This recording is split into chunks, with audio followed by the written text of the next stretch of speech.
My daughter once told me I didn't belong in her blueprint anymore. She said it at a Greyhound station in the middle of nowhere, South Carolina.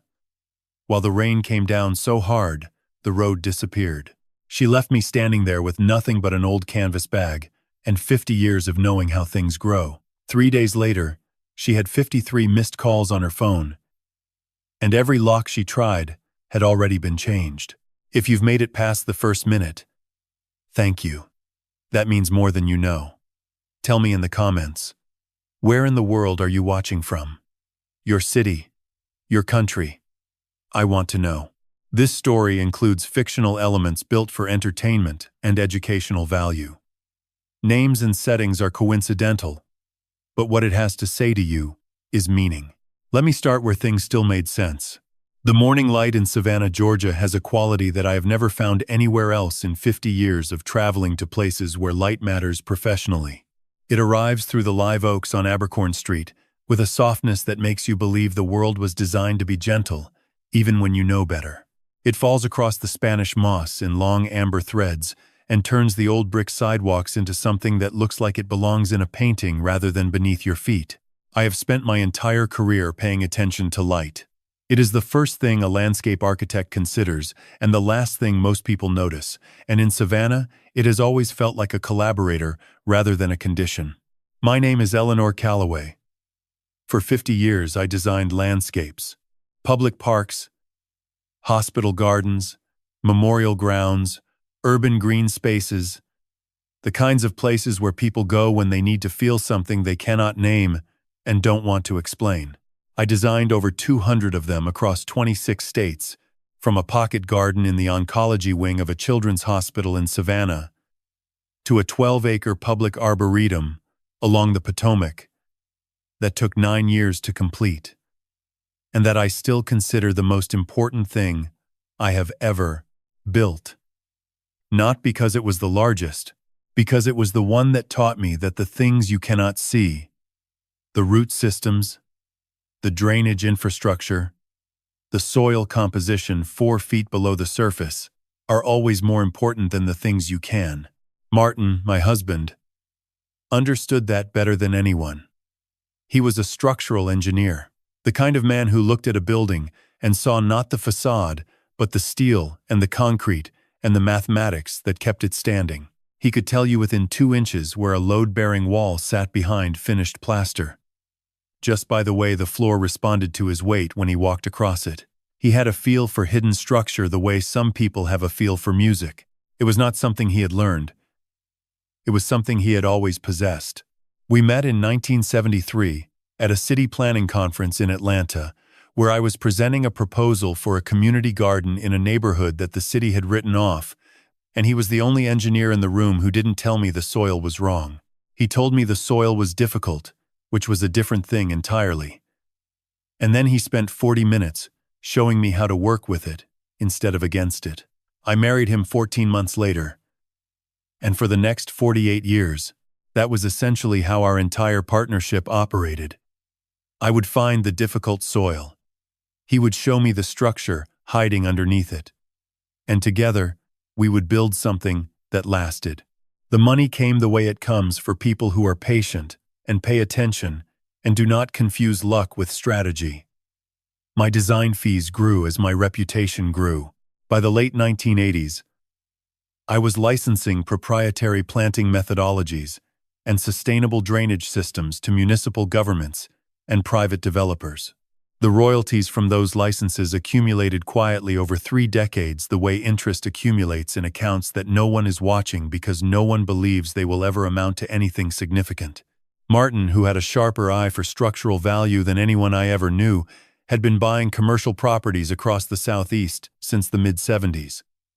Warehouses in Savannah, storefronts in Charleston, small parcels of land outside Atlanta that nobody wanted until the interstate expansion made them worth 50 times what he had paid. He never speculated. He never borrowed against what he owned. He simply bought things that were structurally sound and waited for the world to recognize what he had already seen. And then there were the paintings. 50 years of working for clients who sometimes paid in kind had left us with a collection of American landscape paintings that a curator at the Smithsonian had once described. Over a glass of wine at a fundraiser I had designed the gardens for. As quietly astonishing. A Thomas Cole here. A Frederick Church there. Pieces that clients swore were worth more than their invoices. They were right. We never sold a single one. $90 million sounds like an extraordinary number. And I suppose it is. But it did not feel that way when you had built it slowly over half a century. One careful decision at a time. It felt like a garden. Because that is exactly what it was. A living thing that Martin and I had planted together, tended together, and watched grow from something small into something that could shelter more than just the two of us. He passed 2 years ago in January. Pancreatic cancer. The kind that arrives without announcement and leaves without apology. The way a frost comes to a garden that thought it had made it through the winter. He was 74 years old. He died in the house we had shared for 41 years. In a room that looked out over the garden I had designed for him when we first moved in.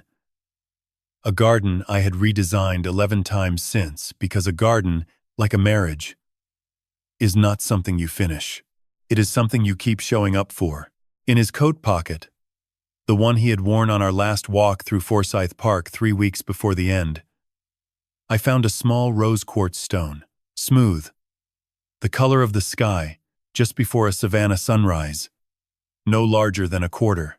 He had picked it up on a beach in Tybee Island on our second date in 1974 and carried it in his pocket for 49 years without ever telling me. I found it after he was gone. And I understood then what I had always known but never needed confirmed. Some men carry rosaries, some carry worry stones. Martin carried a piece of the first day he decided he loved me. And he carried it so quietly that the woman he loved never knew it was there. I carry it now. In my left coat pocket, where my fingers can find it without looking. It has been with me on every site visit, every client meeting, every difficult morning when the light through the oaks on Abercorn Street was not quite enough to make the world feel gentle. It was with me on the Greyhound bus to Charleston. It was with me at the station in the rain. Martin used to say that the most dangerous soil was the kind that looked perfectly healthy on the surface. Rich color, good texture, the appearance of fertility in every direction, but underneath, where the roots needed to go, there was nothing. Hardpan, rock, a layer of something impenetrable that would starve anything planted above it, no matter how green it looked in the first season. I didn't understand what he meant. Not fully. Not until the January my daughter called. Sloane called on a Tuesday evening in the first week of January. I was in the studio, which is where I am most evenings, sitting at the drafting table with a set of site plans for a memorial garden that a veterans organization in Beaufort had commissioned. The pencil was in my hand. The light from the garden window had faded to that particular shade of gray that Savannah produces in winter when the sun has gone, but hasn't quite admitted it yet. My phone lit up on the corner of the table, and I saw her name. And I set the pencil down. She didn't call often. That is not a complaint. It is an observation of the kind that 50 years of professional site analysis trains you to make without attaching emotion to the data. Sloane called when she needed something, and the intervals between the calls had widened steadily since Martin's funeral. The way cracks widen in soil that no one has thought to irrigate. Mom. Her voice had the particular warmth that I recognized immediately. Not because it was genuine, but because it was the same warmth she used in investor presentations. I had watched her rehearse it once, standing in front of a bathroom mirror at a family Thanksgiving 4 years ago. She hadn't known I was in the hallway. We haven't done anything together since Dad passed. Just the two of us. One weekend.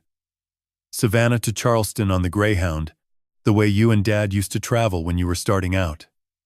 For him, I held the phone and listened to the quality of that silence. My daughter invoking Martin's memory. Sloane, who had left his funeral reception 45 minutes early because she had a conference call with a development partner in Jacksonville. She had kissed my cheek on the way out and said she would call that evening. She did not call that evening. She called 11 days later to ask whether I had found Martin's insurance documents. Yes, I said. Not because I believed her. I said yes because in 50 years of designing landscapes, I have learned that the best way to understand what is growing beneath the surface is to let it break through on its own. You do not dig up a root system to examine it. You water the soil and wait, and the roots will show you what they are. I wanted to see exactly what my daughter was going to show me. Sloane Calloway Park was 41 years old, the founder and chief executive of Pinnacle Shores Development, a real estate firm that specialized in luxury coastal properties along the southeastern seaboard. She was sharp in the way that sharp people are when their intelligence has never been tested by anything they could not talk their way around. She had Martin's bone structure in my eyes, and a particular talent for arranging words in patterns that made you feel like agreeing was your own idea. Derek, her husband, was 43. A corporate attorney with a jaw that looked like it had been designed by someone who understood that symmetry could substitute for warmth. He had joined Pinnacle Shores as general counsel 2 years into the marriage and had been expanding his role steadily ever since. The way a vine expands across a wall, not quickly enough to alarm anyone, but constantly enough that by the time you noticed, the original structure was no longer visible. I had tried to mention this to Sloane twice. She had used the word old-fashioned both times, and the conversation had ended the way conversations with Sloane always ended when she had decided the topic was closed. Smoothly. Completely. With a smile that left no seam. The Greyhound left Savannah at 8:15 on a Friday morning. I had not ridden a Greyhound bus in over 30 years. The last time had been with Martin, 1989, a site visit to a waterfront park proposal in Hilton Head that we couldn't afford to fly to. We had sat in the back row and shared a thermos of coffee that Martin had brewed too strong, and he had spent the entire ride sketching structural calculations on a napkin while I watched the low country unfold through the window like a landscape I hadn't designed yet but already wanted to.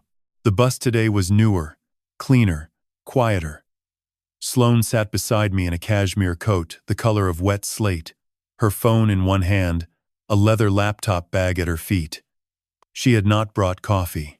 She had not brought anything that suggested this trip was about memory or connection or Martin. She had brought a laptop and a phone, and the particular expression of a woman who was traveling towards something she had already decided upon. I watched the low country pass through the window. The salt marshes stretched out flat and silver under the January sky, the cordgrass bending in unison with each push of wind like a congregation responding to a call. Live oaks along the highway shoulders held their Spanish moss in long gray curtains that moved so slowly they appeared to be breathing. This was the landscape I had spent my life learning to read.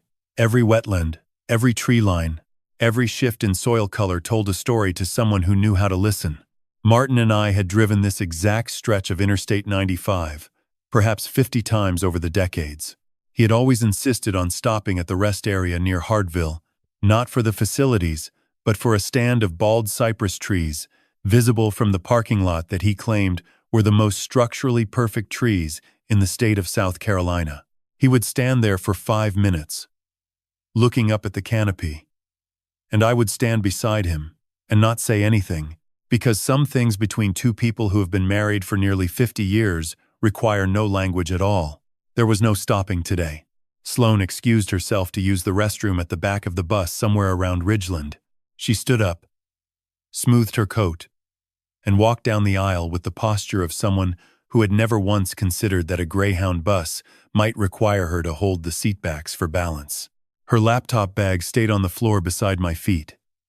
The laptop inside it was open, not fully, but enough that the screen had not gone to sleep, and the ambient light of the document on it was visible through the gap in the zipper. I did not reach for it. I did not need to.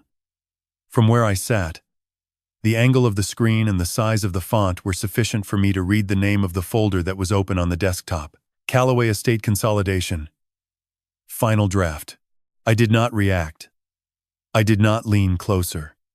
I simply returned my gaze to the window and watched the Spanish moss hang from the oaks along the interstate, like curtains drawn across something that nobody was supposed to see.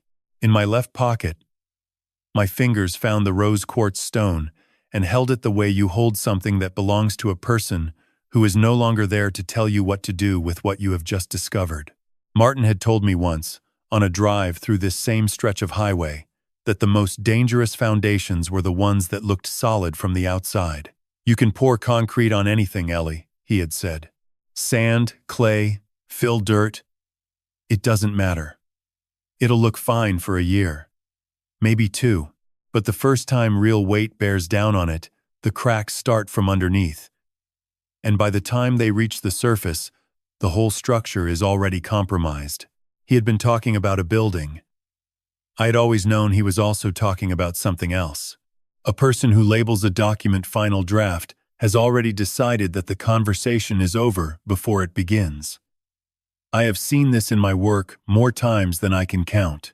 A client sends revised plans with final in the file name. And what they are really saying is that they have stopped listening. They have decided what the landscape will look like, and they are no longer interested in what the landscape itself has to say. Final is not a description. It is a declaration. And in my experience, it is almost always premature.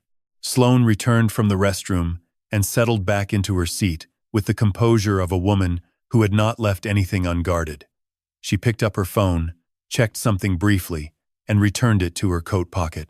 The laptop bag was still at my feet, the zipper in exactly the position she had left it. She did not check it. She did not glance at it. That particular absence of attention told me as much as the file name itself. A person who is not worried about what someone might see is either innocent or so confident in their plan that the possibility of discovery has not occurred to them. I watched the marshes flatten out toward the coast as the Greyhound crossed the Combahee River. The water was the color of pewter, moving slowly in the heavy, deliberate way that low-country rivers move in winter, as though carrying something beneath the surface that requires careful handling. I thought about a conversation Martin and I had about Sloane when she was 11 or 12. She had entered a school science fair with a project on urban soil contamination that had been, objectively, remarkable. The research was thorough. The presentation was polished. The conclusion was articulate, in a way that made her teacher uncomfortable. Martin had driven her home after the awards ceremony. She had won first place. He told me later, standing in the kitchen with his tie loosened, that she had spent the entire ride home talking not about the science but about the judges, who had responded to which part, which facial expressions meant she was winning them over, which questions had been genuine and which had been performative. That girl sees the garden, not the roots, he had said. And then, more quietly, the way he said things when he wanted me to remember them. Make sure she never confuses the flowers for the foundation, Ellie. The flowers are what people see. The foundation is what keeps them alive. I had smiled then. I thought he was being a careful father. I understand now. Riding this bus with a file name I was not supposed to have seen, still sharp in my mind, that he had been leaving me a warning in the only language he trusted. The language of structure, the language of what holds and what does not. The Greyhound pulled into the Charleston station at 3:20. The city was overcast, the kind of winter gray that Charleston wears when the ocean has sent its mood inland. The palmetto trees along the station road were motionless. The air smelled of salt and cold pavement, and the particular sweetness of a city that has been beautiful for 300 years. Derek was waiting at the curb in a black Mercedes sedan. He stepped out, buttoned his jacket, and came around to take Sloane's bag, with the smooth efficiency of a man who had been waiting for exactly this arrival. He shook my hand with both of his, firm, warm, practiced. The handshake of someone who has read an article about conveying trustworthiness through physical contact and implemented the recommendations precisely. He reminded me of a foundation poured too quickly. Smooth on the surface, the aggregate well mixed, the finish clean. But I could see where the cracks would come, in the way his smile arrived a half-second before his eyes caught up, in the care with which he positioned himself between Sloane and me, close enough to manage, far enough to appear casual, in the angle of his phone always tilted slightly away from anyone who might see the screen. The hotel was on Meeting Street. One of the old historic properties that Charleston keeps in perfect condition, the way a museum keeps a period room. The ceilings were 12 feet high. Everything about it communicated permanence and tradition, which is precisely what makes it an effective setting for a conversation that intends to dismantle both.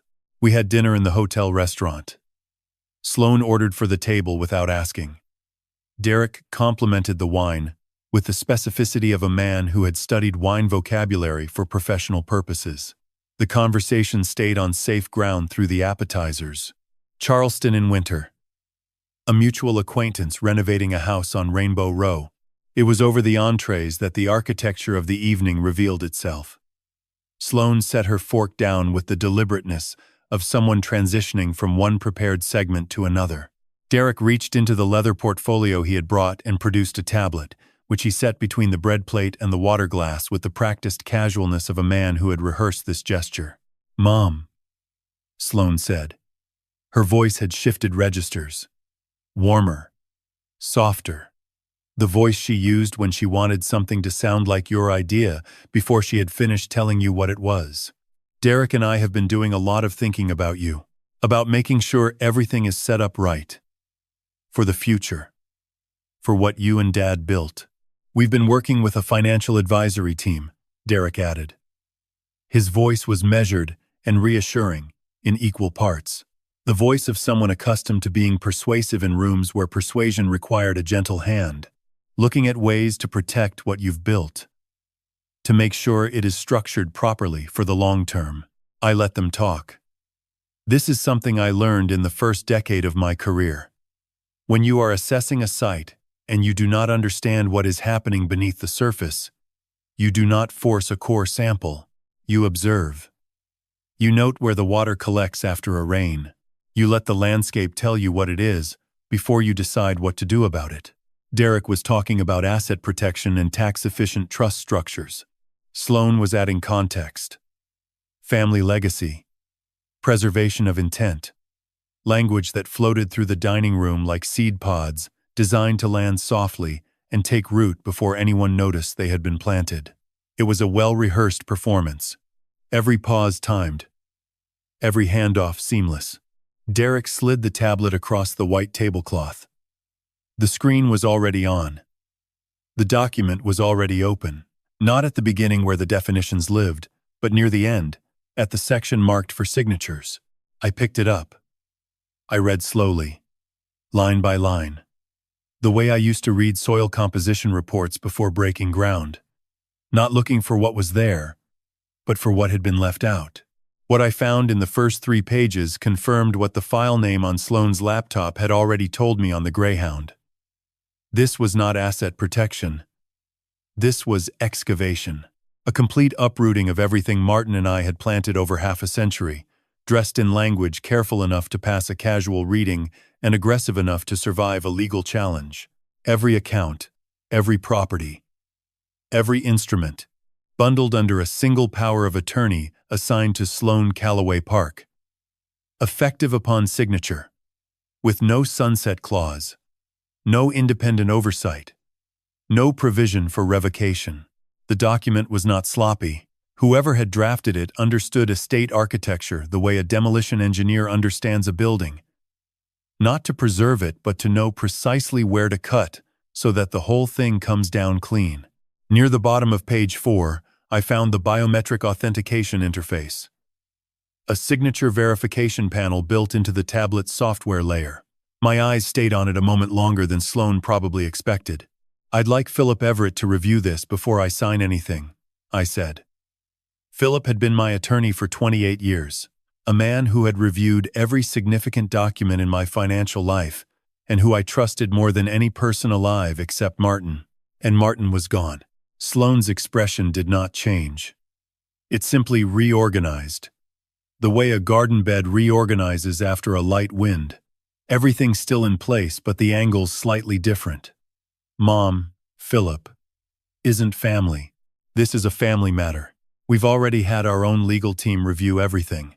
Derek nodded from across the table. "It's airtight, Eleanor. We wanted to make sure of that. For your protection." I looked at the authentication panel again. In 2001, a private fine arts bank in Washington, D.C., had hired my firm to consult on the environmental systems for their underground storage vaults. The work was primarily climate control, humidity regulation, air quality monitoring for rooms that held paintings worth more than most commercial buildings. But during the project, I had spent 4 months working alongside the bank's security engineering team, a group of specialists who were developing a biometric document authentication system for high-value asset transfers. The system was elegant in the way that the best security is elegant. It read not just the fingerprint but the hand used to apply it, the pressure distribution across the pad, the angle of approach, and the duration of contact. I had been fascinated by it, the way I am always fascinated by systems that are designed to distinguish between what is genuine and what is performed. I had spent weeks learning its architecture. I had helped calibrate the pressure thresholds during the testing phase because my hands, trained by 50 years of precision drafting and soil work, could produce consistent pressure signatures that the engineers needed as baseline data. The commercial version that reached the market simplified most of those parameters. Too complex, the bank said. Too expensive to maintain at scale. But the original architecture still existed, embedded in the authentication layer of certain legacy document platforms that had been built on the bank's early software licenses. Platforms like the one running on the tablet in my hands. I knew this system the way a landscape architect knows a drainage plan she helped design. I knew where the thresholds lived. I knew what triggered a flag and what passed through clean. And I knew, with the particular certainty of a woman who had spent half a century understanding how built systems behave under specific conditions, exactly what would happen if I signed with my left hand instead of my right. The difference was imperceptible to anyone watching. I am right-handed. I have always been right-handed. But 50 years of drafting work had given my left hand a steadiness and precision that most people's dominant hands never achieve. The signature would look correct. The pressure would fall within normal range. The duration would match my historical pattern, but the hand would be wrong. And the system, the original architecture buried beneath 15 years of commercial updates, would know it. I pressed my left thumb to the panel. The screen processed for 2 seconds. Signature.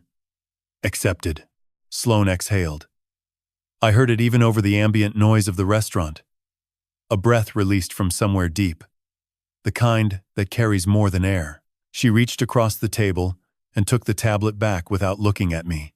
She set it on the seat beside her, with the careful possessiveness of someone handling something they have already decided belongs to them. What she did not see was the secondary process, the one that only appears on authenticated back-end monitors, the one that would have shown in small gray text a status update being sent to a server in Alexandria, Virginia. Emergency freeze protocol initiated. Linked account suspended. Duration 72 hours. Reversion to original authorization holder. The restaurant continued around us. Glasses clinked at the next table. A waiter passed with a tray of desserts. The couple by the window laughed at something one of them had said, and I sat with both hands in my lap, my right hand resting over my left, and thought about what Martin used to say about irrigation systems. The best irrigation, he would tell clients who wanted to understand why the landscaping proposal cost what it did, is the kind you never see. It runs beneath the surface. It does its work in the dark. And by the time the first spring arrives after installation, no one remembers it's there. They just see the garden growing and assume it's natural. I looked at my daughter across the white tablecloth. She was smiling at Derek. The smile of a woman who believed the difficult part was finished. In my left pocket, my fingers found the rose quartz stone and turned it once, slowly. The way you turn a thought over in your mind when you are not yet ready to say it out loud. The difficult part had not even begun. We left the hotel at 9:30. The rain had started while we were at dinner, light at first. The kind of coastal rain that low-country evenings produce without much commitment. By the time Derek pulled the Mercedes out of the hotel parking structure and onto Meeting Street, it had found its conviction. The wipers worked in steady rhythm. The headlights turned the wet pavement into a mirror that reflected nothing back but darkness and the blur of passing streetlights. Sloane sat in the front passenger seat. I sat behind her. Derek drove with one hand on the wheel and the other near the center console, where his phone rested face down. The tablet was in Sloane's bag at her feet. She had placed it there with the particular care of someone securing something newly acquired, the way a person handles a deed to a property they have just closed on. The plan, as Sloane had described it over dessert, was to drive to a rental property outside Walterboro, where we would spend the weekend. A restored farmhouse, she had said, with land and a view of the Edisto River, a place for quiet, a place to be together. The drive was approximately an hour and a half in good weather. In this weather, with the rain intensifying and the rural roads ahead unlit, it would take longer. I let the silence fill the car for 20 minutes. That is a specific number. I counted because counting is what I do when my mind is working on something larger than the moment can hold. I counted the wipers. I counted the mile markers where they were visible through the rain. I counted the seconds between each time Derek's phone screen briefly illuminated from a notification he chose not to check. At minute 21, I spoke. "How bad is it really, Sloane?" The windshield wipers moved twice before she answered. "How bad is what?" "The resort. Sea Island. Pinnacle Shores. However you want to name it." I kept my voice even. The way I keep it when I am standing in front of a client whose project has gone over budget and who needs to hear the truth delivered in a tone that does not give them permission to panic. Calm is not the absence of urgency. It is the decision to be useful in spite of it.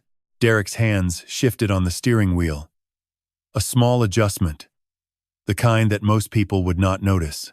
But I have spent 50 years reading landscapes, and a landscape includes the people standing in it. His fingers had tightened. Not dramatically. Just enough. Sloane turned in her seat to look at me. The dashboard light caught the edge of her face, half illuminated, half in shadow, and for a moment she looked exactly like Martin. The same bone structure, the same way of holding still when the ground beneath the conversation had just shifted. "Mom, I don't know what you're—" "28 million, I said. "That's the number your financial advisor mentioned to Derek on the phone last Tuesday." I was in the studio. The window was open. Sound carries differently in January when the air is cold and still. It travels further than people expect. That was not entirely true. The window had been open, and I had heard Derek's voice from the garden, but the specific number had come from a different source entirely. One that I was not yet prepared to disclose. What mattered was that the number landed the way numbers land when they are accurate and unexpected. Like a core sample hitting bedrock. Sloane's composure did not crack. It dissolved. There is a difference. A crack is structural. It follows a fault line and produces something that can be repaired. What happened to Sloane's face in the back seat of that Mercedes was closer to erosion. The features did not break. They simply gave way, layer by layer, the way a riverbank gives way when the current underneath it has been running too fast for too long. The Sea Island Resort project had been Pinnacle Shores' flagship development. Luxury coastal living. A 200-unit complex on a barrier island, south of Brunswick, Georgia. The projections had been aggressive. The timeline had been optimistic. The market had not cooperated. Supply chain delays had inflated construction costs by 40%. 3 anchor investors had pulled their commitments in the fall. The remaining capital was insufficient to complete Phase 1, and without Phase 1, there was no revenue, and without revenue, there was no fund, and without the fund, there was nothing. $28 million. Gone. Not mismanaged in Sloane's telling. Betrayed by conditions. Undermined by partners. Starved by interest rates that no one could have predicted. It was always the soil's fault. Never the architect's. "And your investors are circling," I said. "Not a question. 2 of them have retained counsel. 3. Derek said from the driver's seat. It was the first word he had spoken since we left the hotel. His voice was flat, in the way that flat things are flat. Not because they lack dimension, but because the dimension has been pressed out of them. 3, I repeated. And the timeline? 6 months, Sloane said. Maybe less. If we can't restructure by the second quarter, the fund faces a forced liquidation. The rain came down harder.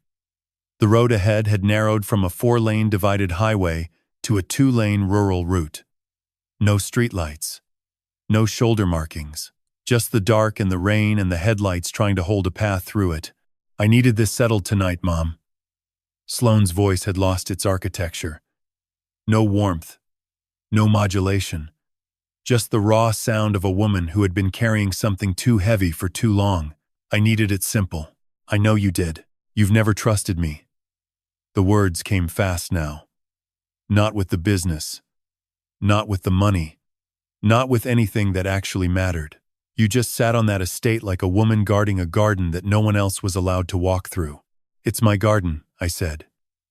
Martin and I planted it over 50 years. One seed at a time. One season at a time.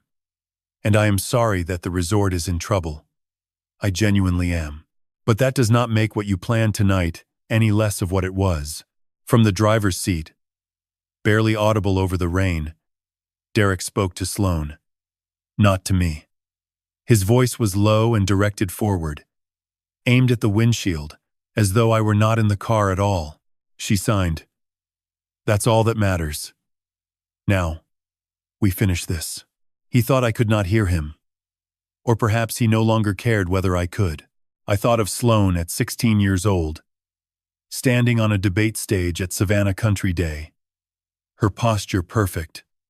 Her arguments assembled with the precision of a woman twice her age. Martin and I had watched from the third row. She had won. Afterward, driving home, Martin had been quiet for a long time. Then he said, in the voice he used when he was being careful with something that could not be unsaid, she knows how to arrange words the way other people arrange flowers. Just make sure she doesn't confuse the arrangement for the garden itself. The rain turned the road into a dark river. The Mercedes pushed through it, and in the back seat, I sat with my hands folded over the rose quartz stone in my left pocket and listened to the particular sound of a foundation beginning to fail, not from the outside, but from the fractures that had been running through it for longer than anyone had been willing to look. The Mercedes turned off the highway without warning. I felt the change in the road surface before I saw it. The smooth asphalt giving way to something rougher, gravel mixed with packed dirt, the kind of secondary road that exists in the rural lowcountry to connect places that the highway system has decided are not worth reaching directly. The headlights swept across a wall of marsh grass on both sides, tall and pale, and leaning in the wind, like a congregation that had lost interest in standing upright. Derek had not signaled the turn. Sloane had not spoken, since the word garden had left my mouth 5 minutes ago. The rain was a constant now, not the hesitant drizzle from earlier, but a committed downpour that hammered the roof of the Mercedes with the particular percussive authority of water that has decided it is no longer negotiating with the landscape beneath it. The Greyhound station appeared out of the darkness, the way abandoned places always do in the low country. Suddenly, without explanation, as though the landscape had decided to remind you that not everything built by human hands was meant to last. It was not a proper station. It was a stop, a concrete pad the size of a 2-car garage, with a metal roof supported by 4 steel posts and a single wooden bench beneath it. The paint long since surrendered to humidity and salt air. A faded Greyhound sign hung at an angle from one of the posts, the running dog logo barely visible beneath a layer of grime that suggested the last bus to stop here had done so in a previous decade. A single overhead light, the kind powered by a photocell sensor, cast a pale yellow circle on the concrete that ended abruptly at the edge where the gravel began. Beyond that circle, the marsh. Beyond the marsh, nothing that the light could reach. The Mercedes stopped. The engine idled. The wipers continued their rhythm. The only sound in the car that was not silence. Sloane opened her door first. She stepped out into the rain, walked around the front of the car, and opened my door. The rain hit the interior in a diagonal sheet. I could smell the marsh now, salt and sulfur, and the particular organic sweetness of pluff mud that anyone who has spent time in the Carolina lowlands recognizes immediately. It is the smell of decomposition and fertility occurring simultaneously. The smell of things breaking down so that other things can grow. Get out. Her voice was not loud. It did not need to be. The rain provided all the volume the moment required. You're not part of the blueprint anymore, Mom. You don't belong in my plans. And you haven't for a long time. I looked at my daughter. The rain was already soaking through her cashmere coat. Her hair was flattening against her forehead. The dashboard light from the open door caught the lower half of her face, and I saw something there that I had not seen before. Not anger, not even cruelty. Something more clinical than either. The expression of a person who has made a structural calculation and determined that the element she is removing is not load-bearing. She was wrong about that. Behind her, Derek had gotten out. He walked to the trunk, opened it, and pulled out my canvas bag. The old one. The one I had carried on site visits for 30 years. Heavy canvas with leather handles that Martin had restitched twice because I refused to replace it. Derek set it on the wet gravel. Not handed it to me. Set it down the way you set down something you have already determined has no value. He did not check what was inside. He did not look at me. He walked back to the driver's side, got in, and closed the door. Sloane was already in the passenger seat. The door shut. The Mercedes found its traction on the gravel and pulled away. The red taillights moved through the rain in two blurred lines that narrowed and narrowed until they were indistinguishable from the dark, and then they were gone entirely, and the only light remaining was the pale yellow circle on the concrete and the single overhead lamp that buzzed with the faint electrical complaint of something that had been left on for too long. I stood in the rain. I want to be precise about what I did not do. I did not call after them. I did not run toward the road. I did not fall to my knees or cry out or do any of the things that a woman abandoned at a Greyhound stop in the middle of the South Carolina lowlands at 11 o'clock at night in a rainstorm might be expected to do. I stood still. Not from shock. From habit. 50 years of working in landscapes that do not care about your schedule, your comfort, or your expectations had taught me one thing before anything else. When a situation turns against you, the worst thing you can do is move before you think. Panic floods the root zone. Panic erodes the topsoil. Panic gets you lost in a marshland at midnight when your daughter has just driven away in a $200,000 car and left you at a concrete bus stop with nothing but an old canvas bag and whatever was inside. I stepped under the metal roof. The rain drummed above me in a continuous sheet, loud enough to swallow any smaller sound. I assessed. Air temperature, perhaps 42 degrees. Wind from the southeast, steady. Carrying salt. Visibility perhaps 30 feet in the rain, less where the road curved into the marsh grass. No other structures visible. No other lights. The nearest town, I estimated based on the driving time from the highway, was Walterboro. Roughly 12 miles south. I had worked in worse conditions. In 1982, I had spent 9 hours in a flooded construction site outside Savannah when a subtropical storm made landfall during the installation of a drainage system that could not wait. I was 30 years old. I had no phone, no radio, no way to reach Martin, who was at home with 2-year-old Sloane. I had survived that night by understanding what the water was doing and positioning myself where it was not. The same principle applied now. Understand the conditions. Find the advantage that the conditions have not taken from you. I walked to the canvas bag. It lay on the gravel where Derek had set it, already darkening with rain. I picked it up. The weight was familiar. The shape was familiar. The particular way the leather handles settled into the groove between my thumb and forefinger was familiar in the way that only objects you have carried for decades can be. Sloane had thrown this bag out of a Mercedes the way you discard something that has outlived its purpose. She had not searched it. She had not weighed it. She had not considered for a single moment that the woman she was leaving behind might have been carrying something worth keeping. That was the thing about Sloane. Her ambition was precise. She never examined what she dismissed. She never had. I unzipped the main compartment and reached inside. My hand found it before my eyes could adjust to the interior of the bag. Rectangular. Solid. Slightly heavier than you would expect for its size. The rubberized casing had gone stiff in the humidity. But I knew the shape, the way you know a tool you have carried for years, without needing to look at it. A Motorola satellite-capable phone. Not new, not elegant. The kind of device that outdoor professionals carry when their work takes them beyond the reach of cell towers, which in my case had been frequently and for decades. When you spend 50 years visiting remote sites, barrier islands with no infrastructure, mountain meadows in the Appalachians where the nearest cell signal is 40 minutes by car, wetland preserves where the only reliable communication is the kind that bounces off satellites rather than relying on terrestrial towers, you learn to carry your own connection to the world. I had used this phone on a site consultation 18 months ago.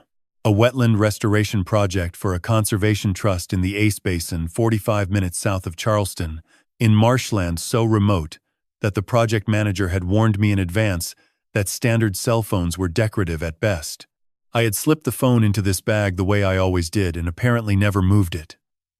The bag had hung on its hook in the studio since then. Untouched. Waiting. Sloane had thrown this bag at the gravel like it was refuse. She had never once considered that the old woman she was leaving behind might have something in her pockets worth keeping. Beside the phone, my fingers found two other objects. The first was Martin's field sketchbook, the small leather-bound one with the elastic closure that he had carried on every site visit for the last 15 years of his career. I had placed it in this bag after he died because carrying it felt closer to carrying him than leaving it on a shelf. The second was a compact garden multi-tool, the kind that folds into itself and includes a small blade, a dibber, and a pair of pruning snips. Standard equipment. I had carried one in every field bag since 1978. I pulled the phone out and pressed the power button. The screen lit up. 23% battery. The signal indicator flickered between 1 bar and nothing, cycling through its search pattern with the particular stubbornness of a device designed to find a connection in conditions that would defeat anything less determined. I tried 911 first, standard procedure. The call attempted 3 times. Each time the connecting tone dissolved into static, then silence. Not a busy signal. Not a rejection. The particular silence of a signal that cannot find a path through the storm to the nearest relay point. The rain was interfering with everything. I could feel it in the way the phone struggled, the way the signal bars pulsed and faded like a heartbeat that could not quite find its rhythm. I scrolled through the contacts. There were not many. I had never been a person who accumulated phone numbers the way some people accumulate possessions. The names in this phone were the names of people I had worked with, traveled with, trusted in conditions where trust was not a social nicety, but a professional requirement. Ruth Nakamura's number was third from the top. I pressed call. The connection took 8 seconds. I counted them the way I count everything, when my hands need something to do that is not fear. Then a click. A half-second of satellite static, and her voice. Hello? A pause. Ellie? Is that you? Ruth. The wind came off the marsh from the southeast, harder than anything that had come before it, carrying rain in a horizontal sheet that hit the metal roof above me like gravel being thrown by hand. I stepped back. My left foot found a slick patch on the concrete where standing water had pooled. The phone shifted in my grip. I tightened my hand, but the casing was wet, and my fingers were cold, and the margin between holding and losing is measured in fractions that mean nothing until they are the only thing that matters. The phone stayed in my hand, but the connection did not. The signal, already fragile, dropped to nothing. The screen showed call failed in small white letters against a dark background. I looked at the battery indicator. 19%. dropped 4% in the attempt. I pressed redial. The phone searched. One bar appeared, held for 2 seconds, vanished. The screen went to the home display. 16%. I had spoken 2 words. Ruth had heard perhaps 5 seconds of audio. My voice, which told her I was alive. The rain and the wind, the particular sound of a low-country storm that anyone who has worked in these landscapes would recognize, and the beginning of a word that might have been Greyhound or might have been nothing at all, swallowed by static before it was complete. 5 seconds. I looked at the battery. 14% now. Draining faster in the cold and the signal search. I turned the phone off. There was no point in letting it spend itself looking for a connection that the storm would not allow. Better to preserve what remained for a moment when the weather shifted or the relay geometry improved. If that moment came, I put the phone in my coat pocket and stood under the metal roof and listened to the rain. In the other pocket, my fingers found the rose quartz stone. In the bag at my feet, Martin's sketchbook sat beside the garden tool, and I thought about how the contents of a person's bag tell you more about them than anything they will ever say out loud. Ruth. I had met Ruth Nakamura at a landscape architecture conference in San Francisco in 1994. She had been presenting a paper on sustainable stormwater management in urban environments, and I had been in the audience because I had spent the previous 2 years trying to solve a drainage problem in a savanna park that defeated every conventional approach I had attempted. Her solution was unconventional. I told her so. She told me my objection was conventional. We argued for 40 minutes over coffee in the hotel lobby and agreed on nothing except that we would continue the argument the following morning. We had been continuing it for 30 years. Ruth was 68 years old. She had been born in Portland, Oregon, to a family that had been in the American nursery business for 3 generations. She ran a small but respected landscape conservation firm out of Atlanta and had the particular quality that I had always valued in a colleague. She did not require a great deal of information to understand that a situation was serious, and she did not wait for more information than she already had before she began to act. 3 days ago, before we left for Charleston, I had sent Ruth a text. Nothing urgent. Just habit. The kind of thing you do when you have spent decades working in remote places and have developed the practice of letting someone know where you are going. Heading to Charleston with Sloan this weekend. Low country area. Ruth had replied with a thumbs up and a note about an incoming weather system from the coast. Standard exchange. I did not know what Ruth Nakamura would do with those 5 seconds of audio. But I had known Ruth Nakamura for 30 years. And in 30 years, she had never once waited for more information than she already had. There is a particular kind of silence that exists in the low country after midnight when the rain has not stopped and the marshes have swallowed every sound except the ones they choose to return to you. The rain on the metal roof maintained its constant percussion. The wind moved through the cordgrass in long passages that sounded like breathing. Somewhere in the marsh, something alive and unseen made a sound that could have been a bird, or could have been the water shifting against the root systems of things that had learned to grow, in conditions that would drown anything less adapted. I sat on the wooden bench beneath the metal roof and let the cold settle into me the way cold settles into soil in January. Not all at once, but in layers, each one deeper than the last. My coat was wet through at the shoulders. My shoes were soaked and beginning to stiffen. My hands were cold in the way that hands become cold when they have been still for too long. Not painful yet, but approaching the threshold where discomfort becomes something that requires management. I opened Martin's sketchbook. The leather cover was damp, but the pages inside were dry. Martin had always insisted on quality materials for his field books. I turned the pages slowly. His handwriting moved across them in the precise script of a structural engineer. Every letter formed with the understanding that what is written must be readable by someone else, possibly years later, under conditions the writer cannot predict. The last entry was dated November of the year he died. A site plan. Pencil on cream paper. I recognized it immediately. The Children's Hospital Garden in Savannah, the project he had been helping me with when the diagnosis came. He had drawn the elevation view of the central planting bed, the one we had designed together around a magnolia tree that was already 40 years old, and that I had insisted on preserving, because a tree that has survived 40 years in urban soil has earned the right to stay where it is. His annotations filled the margins. Soil depth minimum 36 inches for root development. Drainage gradient 0.5% toward the eastern bioswale. Load capacity of the retaining wall sufficient for seeding. Practical notes. The language of a man still solving problems on paper 4 weeks before the problems of his own body became unsolvable. At the bottom of the page, in handwriting slightly less steady than the rest, a single line. A garden doesn't stop growing just because the gardener can't be there anymore. That's the whole point of roots. I closed the book. I held it against my chest and sat on that bench and did not move for a long time. Not because I was unable to, because there are moments when the most useful thing a person can do is be still and let the weight of what they are carrying settle into a position that allows them to stand up again. He had not written that line for himself. He had written it for me. For a night exactly like this one.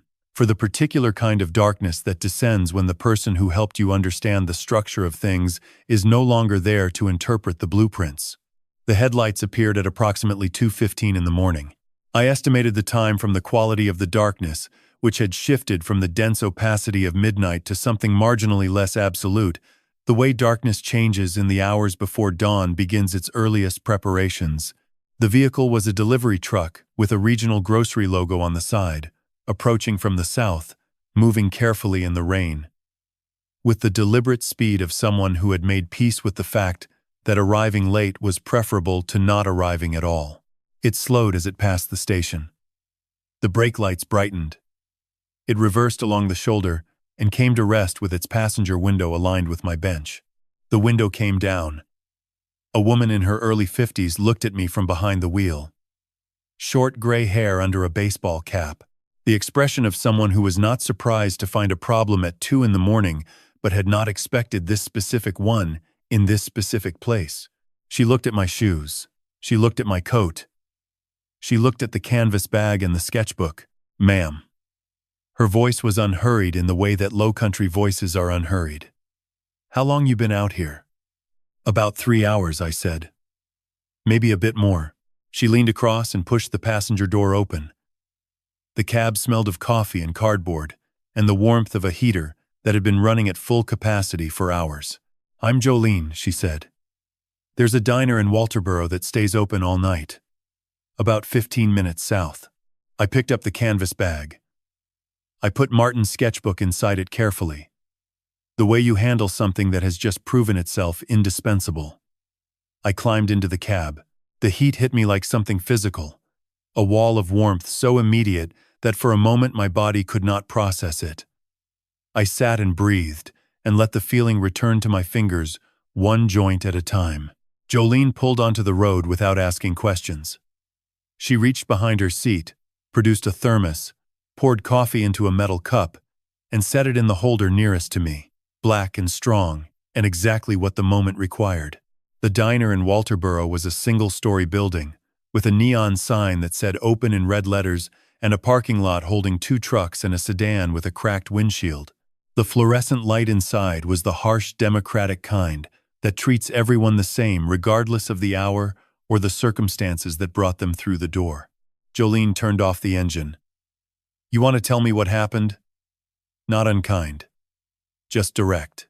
The way people who work through the night learn to communicate, reading urgency from context rather than waiting for explanation. "In a moment," I said. "First, I need to borrow your phone." She reached into her jacket, pulled out a phone in a rubber case, and handed it to me without further question. The way people who spend their lives solving practical problems operate. You see a need. You meet it. The explanation can wait. I held the phone in hands that were beginning to remember what warmth felt like. I looked through the diner window at the rain, still falling, still indifferent to everything beneath it. 2 calls. The order mattered more than the calls themselves. I dialed Ruth first.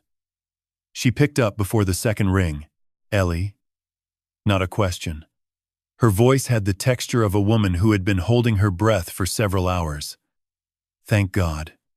Where are you? Walterboro. A diner on the main road. A delivery driver found me at the station. A pause. I heard the sound of tires on wet pavement, the muffled rhythm of a vehicle moving at speed in rain. She was already driving. I'm south of Macon, she said. I've been on the road since midnight. The weather slowed me outside Perry, but I should be there in under 2 hours. Tell me how you found me. 3 steps, Ruth said. And I could hear the economy in it. The habit of a woman who has spent 30 years giving site assessments where precision matters more than elaboration. When the call dropped, I knew it wasn't technical. Your signal had been holding for those few seconds. Something happened on your end. So I replayed what I heard. Your voice, which told me you were alive and needed help. Rain. Not city rain. Not highway rain. Low country rain. The kind that comes off the marshes with that particular weight. I've worked enough projects between Savannah and Charleston to know what that sounds like. And a word. 1 syllable, maybe 2, before the static took it. It could have been anything. But given your text from 3 days ago, low country area, and given that you were traveling between Savannah and Charleston, the most logical interpretation was Greyhound. She paused. The tires hummed beneath her, so I went back to geography. Savannah to Charleston by road is Interstate 95. The Greyhound route follows it. Between those 2 cities, there are 4 active stops and 2 decommissioned ones. I called the Colleton County Sheriff's Office first. They had nothing. Then I called the active stops. The third one, the station agent in Walterboro, told me his stop had been quiet all night, but he mentioned a 24-hour diner about a mile south of the old decommissioned stop on Route 17 that truckers sometimes used as a rest point. 3 steps, I said. 22 minutes. 22 minutes from the time the call dropped, she confirmed. I was in the car by minute 23. I sat with that. Over 3 decades. That was how long I had known Ruth Nakamura. Since she was a 38-year-old with a sustainable drainage patent and a habit of finishing other people's sentences during design reviews, which had driven her previous business partner to early retirement, and which I had always found useful because a woman who finishes your sentences has already understood where you are going and is simply impatient to get there with you. She had called me Ellie since the 2nd week of our acquaintance and had never once asked permission to do so. I had never once minded. 2 hours, I said. I'll be here. Don't go anywhere warm, she said. You're already there. And she hung up. Jolene had moved to a booth near the back of the diner and was eating a plate of eggs with the methodical focus of a woman who had 14 more hours of deliveries ahead of her. She did not look up when I made the second call. Good woman, Philip Everett answered on the 3rd ring. It was nearly 1 o'clock in the morning on the East Coast. He answered the way he always answered, as though the hour were an irrelevance, and the call itself were the only fact that required his attention. Eleanor. His voice was measured and dry. The voice of a man who had spent 47 years in law and been surprised by very little of it. This is an unusual hour. I know. I need 8 o'clock tomorrow morning. A silence. 2 seconds. I had learned long ago that Philip's silences were not gaps. They were structural calculations. The kind of silence that a good engineer produces when he is determining load capacity before committing to a design. What am I preparing? He said. Everything. The trust documents, the asset freeze confirmation, the power of attorney revocation. Everything we discussed 6 months ago when I said I hoped I would never need it. Another silence. Shorter. Are you safe? I'm at a diner in Walterboro, South Carolina. Ruth Nakamura is on her way. 8 o'clock, Philip said. I'll have it ready. Philip. I paused. There was something I needed him to understand without explaining it fully, not on a borrowed phone in a diner where the walls were thin enough to carry conversation to the booth where Jolene was finishing her eggs. The document was signed tonight. Under the protocol, a beat. 1 single beat. I see. That was all. He did not ask which protocol or what document or how. He had helped me build the security architecture around that estate for 28 years. He understood what under the protocol meant the same way.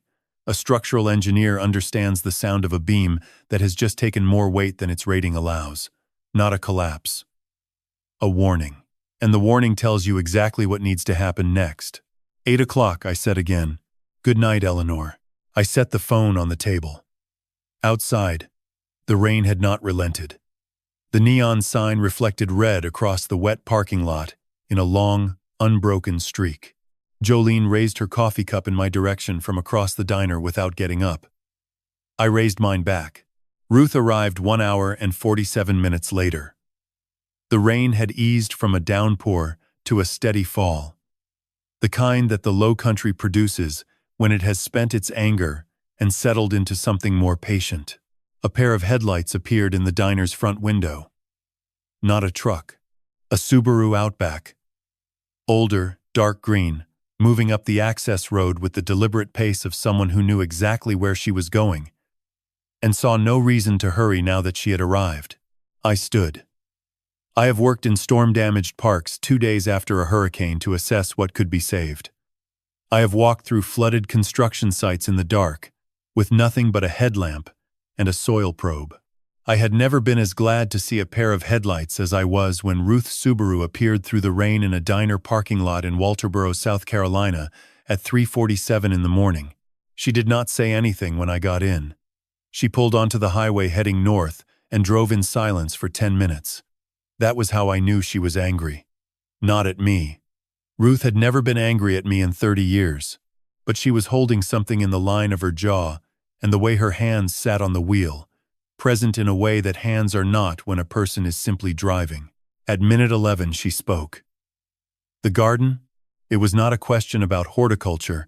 It was a question about the architecture we had discussed once, 18 months ago, in her office in Atlanta, when I had told her that I was beginning to see a pattern in Sloane's behavior that I did not like, and that I was making preparations I hoped would never be necessary. Ruth had listened without interrupting and then said only, "Tell me when."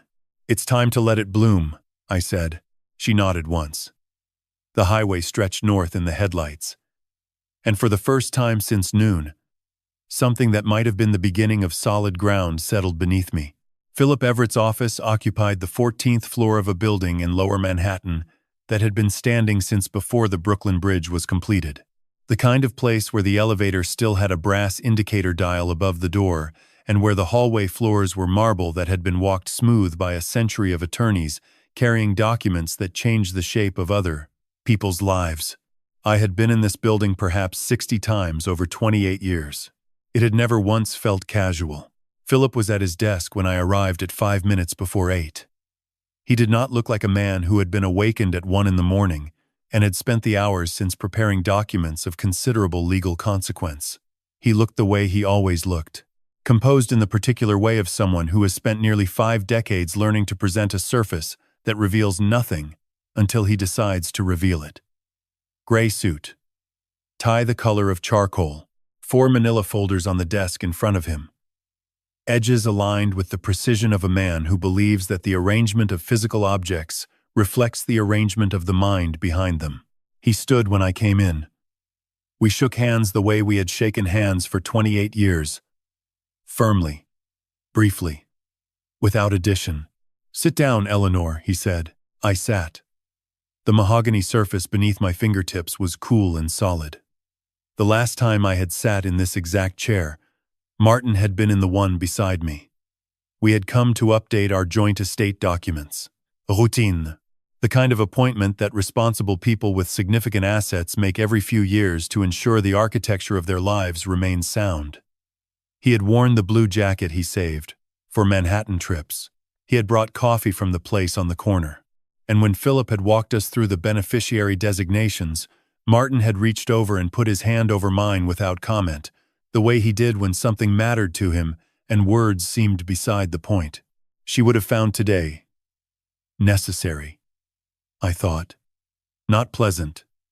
Martin never took satisfaction in conflict, but he had understood, better than I had for a long time, that there are moments when the most responsible thing you can do for someone is to stop shielding them from the consequences of what they have chosen to build on unstable ground. "You heard the situation," I said. "I heard it," Philip said. He moved the first folder to the center of the desk. "Let's begin." The first document was the formal revocation of the electronic estate transfer instrument that Sloan had presented on the tablet in Charleston. Philip walked me through it. In the clipped, precise manner he walked through everything. Not rushing. Not over-explaining. Each clause read aloud with the same weight given to every line. I had never been a woman who signed documents without reading them, and Philip had never once suggested I hurry. That mutual understanding was one of the foundations of 28 years. The second document established the Martin Calloway Memorial Trust. Irrevocable. Sole lifetime trustee. Eleanor Ann Calloway. Successor trustee. A name I had chosen 2 months ago when I had first asked Philip to prepare these documents. Before the weekend. Before the tablet in the restaurant. Before any of this had moved from possibility to fact. Ruth Nakamura. The trust held all primary assets. The real estate portfolio. The painting collection. The licensing royalties. The liquid holdings. No secondary beneficiary had access without a judicial order. And the conditions for such an order were written to be, in Philip's phrasing, jurisdictionally resistant. He had enjoyed drafting that clause. I could tell. The third document made the account suspension permanent. The protocol freeze from the biometric authentication system was technical and temporary, 72 hours by design.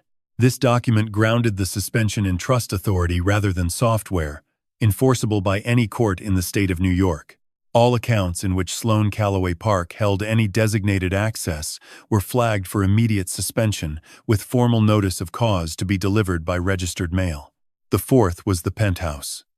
Philip had spoken with the building's general counsel at 7 that morning. The property was owned by a holding entity that Philip had helped me structure in 2018. That entity was now wholly contained within the Martin Calloway Memorial Trust. The building had been informed that the current occupants, Sloan and Derek Park, were no longer authorized residents. On what grounds? I asked, though I already knew.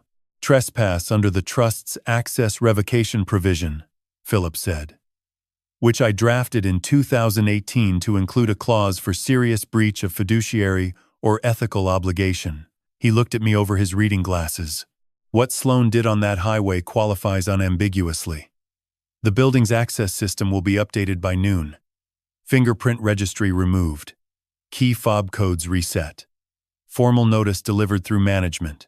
I picked up the pen. I have signed thousands of documents in my life.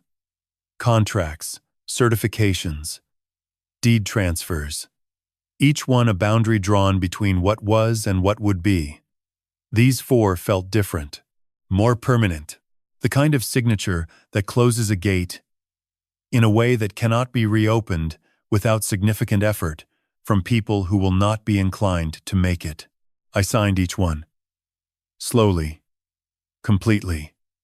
Without hesitation. Philip gathered them. Aligned the edges. Added his witness signature. And set the pen down. He looked at me for a moment, with an expression I had seen perhaps 3 times in 28 years. The expression of a man who has something remaining that he has saved for last, because the order of information, like the order of operations in a structural project, determines whether the result holds. There is one more thing, he said. He reached to the left side of the desk and pulled a 5th folder from beneath the others, thinner than the rest. The tab labeled with a string of letters and numbers that meant nothing to me at first glance. He opened it and slid it across the mahogany. I looked at the first page. At the top, in standard corporate filing font, was a company name. I knew that name, not because I had forgotten it, but because I had seen it before in a context so different from this one that for a moment my mind could not reconcile the two. The way you feel when you encounter a seed in a drawer that you do not remember storing, for a plant you cannot immediately identify. I looked up at Philip. His expression had not changed. He was watching me the way he always watched me, when he wanted to know if I had already arrived at the same place he had. The company name on the first page of that folder was Greenbridge Capital Management. I stared at it for a moment. The way you stare at something familiar, in an unfamiliar context. A seed you know you planted but cannot immediately remember which garden it belongs to, because it has been growing somewhere out of sight for so long that the original planting has become part of the landscape rather than a decision you actively recall. 15 years. In 15 years, I had not needed to think about Greenbridge Capital Management, had not had occasion to recall the 6 months Philip and I had spent constructing it. Layer by careful layer, in the aftermath of a financial collapse that had taught me something I had not previously understood about the architecture of wealth. That it was fragile, that the structures people built to protect it were often less sound than the structures themselves, and that the people most likely to lose everything were not the ones who had built poorly, but the ones who had failed to build anything invisible. The autumn of 2008 came back to me in the specific way that formative decisions come back. Not as a narrative, but as a set of conditions. The particular quality of the news that fall, which felt less like information and more like weather. 3 colleagues of mine. Women I had known for decades. Women who had built practices and portfolios and estates that should have been secure, lost nearly everything. Not because they had made poor investments, because the structures around those investments had been designed for normal conditions. And 2008 was not normal. It was a flood that found every crack in every foundation that had been poured without accounting for the possibility that the water table might rise higher than anyone had planned for. I had sat in this very office, in this very chair, and told Philip what I needed. I need something invisible, Philip. Not a trust. Not a will. Something they can't see coming. Something that exists beneath everything else. The way a root system exists beneath a garden. Load-bearing, essential, and completely hidden from anyone who doesn't already know where to look. He had spent 6 months on it. A Delaware LLC at the surface, incorporated with a registered agent and a clean operating history. Nothing that would attract attention. Beneath that, a Georgia statutory trust, structured to obscure its beneficiary designations under Georgia's trust privacy statutes. And at the center of that structure, visible only to Philip and to me, Eleanor Ann Calloway, sole beneficiary. Greenbridge had operated as a legitimate private lending firm for 15 years. Small portfolio, conservative underwriting, annual audits, the kind of entity that exists, to be real enough that no one would look past it, and invisible enough that what lay behind it could never be reached by anyone who did not already know where to look. I had designed it the way I designed drainage infrastructure for public parks. The public sees the garden. The public walks the paths. The public sits on the benches and admires the plantings. Nobody thinks about what is happening 4 feet underground. Nobody considers the pipes and the gravel beds and the engineering that keeps the entire surface from flooding every time it rains. That is the point. Infrastructure that requires attention has failed. Tell me, I said. Philip folded his hands on the desk. 4 weeks ago, Sloan Calloway Park approached Greenbridge Capital Management for an emergency bridge loan. $12 million, 24% annual interest. 90-day term. He paused. The application was processed through standard intake. The loan manager, who knows nothing about the ownership structure above his level, reviewed the application, found it satisfactory, and forwarded it to the approval committee, which you sit on, which I chair, Philip said. In my capacity as counsel to the Delaware LLC, I approved it 6 days ago. His voice carried the particular evenness of a man making a factual statement under conditions that make factual statements feel insufficient. I did not know it was Sloan. The application came through Pinnacle Shores' corporate entity, not her personal name. I had no reason to run a beneficial ownership check on a standard bridge loan applicant. He allowed a silence of approximately 2 seconds. I ran one this morning, and the collateral? Philip turned to the second page of the folder. She listed the penthouse, as primary collateral. She doesn't own the penthouse. No, Philip said. She does not. The property is held by the 2018 holding entity, which transferred into the Martin Calloway Memorial Trust at 9:47 this morning. He removed his reading glasses. The collateral designation is therefore void. The loan itself remains valid. Greenbridge extended funds in good faith, based on representations made by the borrower. But the security interest in the property is unenforceable, which means that when the 90-day term expires and the fund cannot repay, Greenbridge holds an unsecured debt against an insolvent borrower. I sat with that. My daughter had spent weeks engineering a plan to take $90 million from me. And in the process of doing it, she had borrowed $12 million from me to finance the attempt. She had pledged as collateral an apartment she had never owned. She had signed a contract with a company that answered, through 4 layers of legal architecture, to the woman she had left standing in a rainstorm at a Greyhound station in rural South Carolina. The irony was architectural. She had built her entire scheme on a foundation that belonged to someone else. And the foundation, as foundations do when they are properly engineered, had held. It had held because it was designed to hold, because the woman who built it understood. From 50 years of working with soil and stone and the patient mathematics of things that grow, that the structures you cannot see are always the ones that matter most. I did not feel triumph. I want to be clear about that. What I felt was closer to the sensation I had experienced once, years ago, when I had been called to assess a garden that a client believed had been destroyed by a storm. I spent an afternoon walking the site and found that the root systems beneath the surface were entirely intact. The visible damage was real. The flowers were gone. The beds were washed out, but the roots had held. And the roots were what mattered. And everything above ground could be replanted in a single season if someone was willing to do the work. The difference was that in this case, I was not certain anyone was willing. I reached for my coat. "Make sure," I said, "that when she finds that penthouse, it feels exactly the way an empty lot feels before anyone has bothered to plant anything in it." The elevator opened on the 41st floor at 12 minutes past noon, and the 3 of us stepped into a foyer that cost more to furnish than the first plot of land I ever designed a garden on. I knew this apartment. I had purchased it in 2017 through the same holding entity that Philip had helped me structure, the one that existed for the purpose of being a clean, documented asset that could be managed without complication.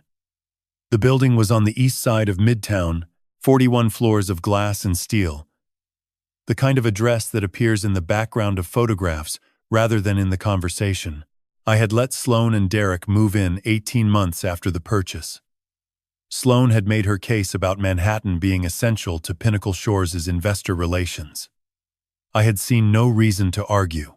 The property taxes were handled. The apartment was paid for. Let them use it. That had been, in retrospect, a more complicated decision than it appeared. The building's property manager, a compact man in his early 50s named Garrett, had met us in the lobby with a clipboard and an expression that suggested he had handled situations of this kind before and found them professionally manageable. Beside me was a paralegal from Philip's office, carrying a leather portfolio with the relevant documentation in tabbed order. "Miss Calloway." Garrett shook my hand in the foyer. "I spoke with Mr. Everett's office this morning. We have the trust certification, the access revocation order, and the trespass notification on file. The unit is currently unoccupied." I nodded. He stepped aside. The apartment was large by any standard. Floor-to-ceiling windows on the south wall, giving a view of the Midtown skyline in winter fog. The furniture was the sort selected from a portfolio rather than a showroom. Low profile, geometric, expensive in the way that conveys the absence of budget as a consideration. I stood in the middle of the living room and looked at it. There was nothing here that Martin would have chosen. That was not a criticism. Martin's instincts had been different. Warmer, more grounded, the kind of aesthetic that comes from actually living in a space rather than designing it for impression. This room had been assembled by people who understood a home as a statement rather than a place to be. The result was a space that communicated wealth with perfect efficiency and communicated nothing else at all.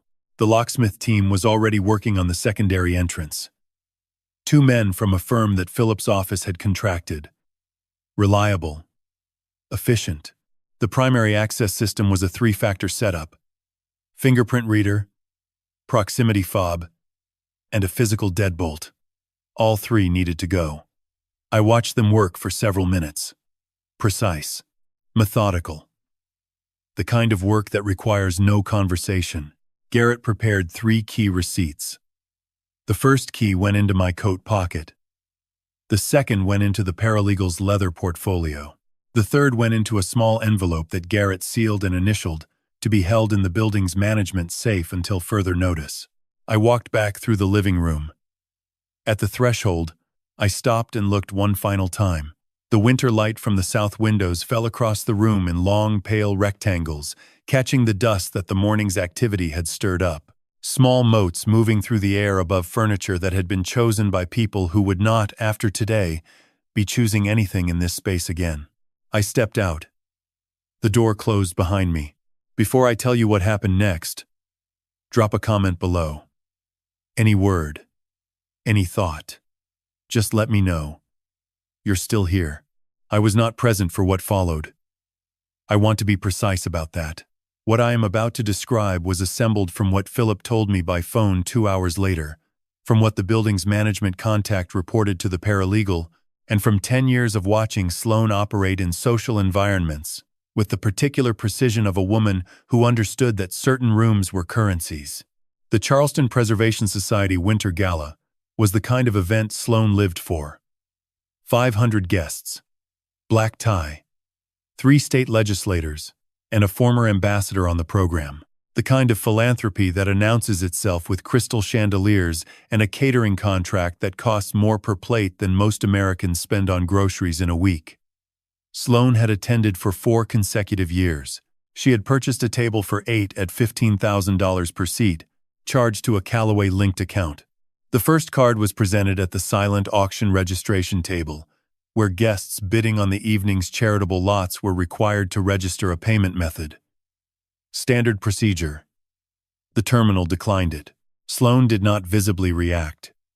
She possessed the poise of a woman who had spent a decade in rooms where visible reaction was considered poor form. She retrieved the card, returned it to her clutch, and produced a second.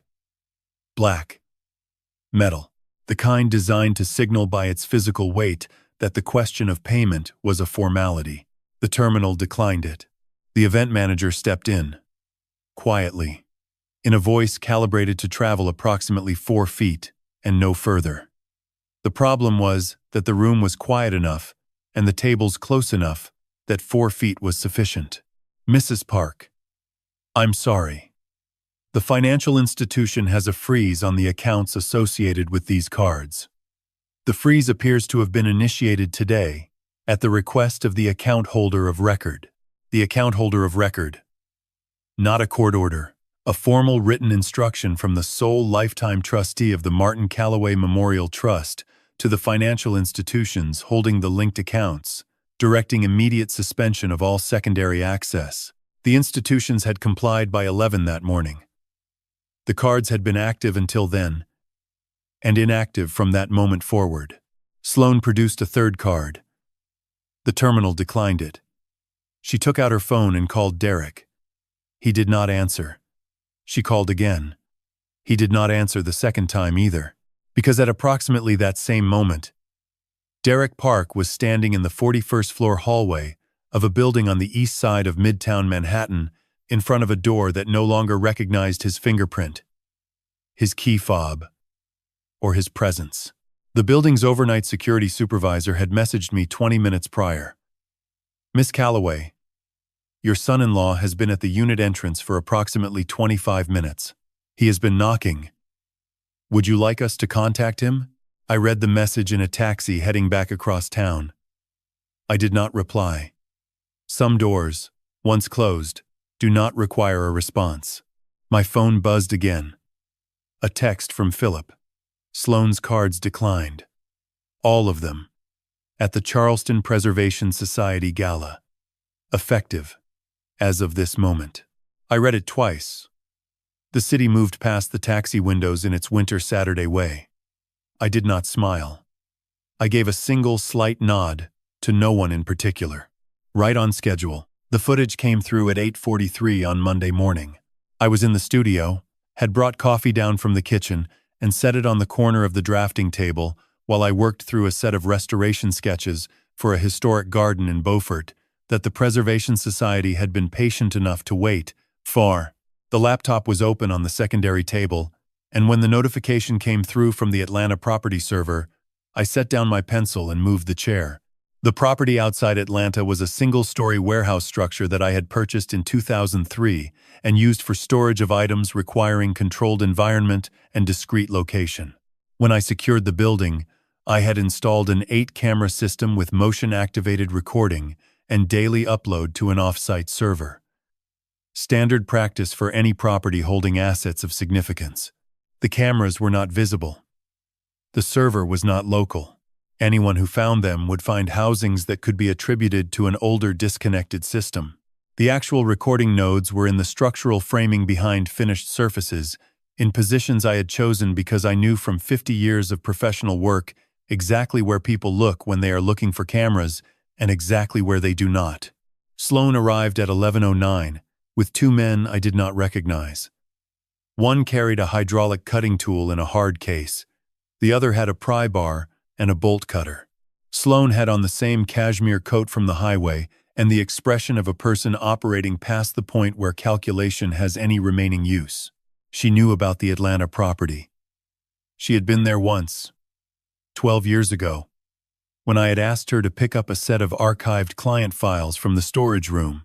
She had not been curious about the building on that occasion. She had taken the files and left. And I had thought at the time that her lack of interest was simply the disinterest of a young professional with more pressing concerns. I understood now that she had simply been storing the information for a moment when it could be converted into something actionable. The safes were in the rear room.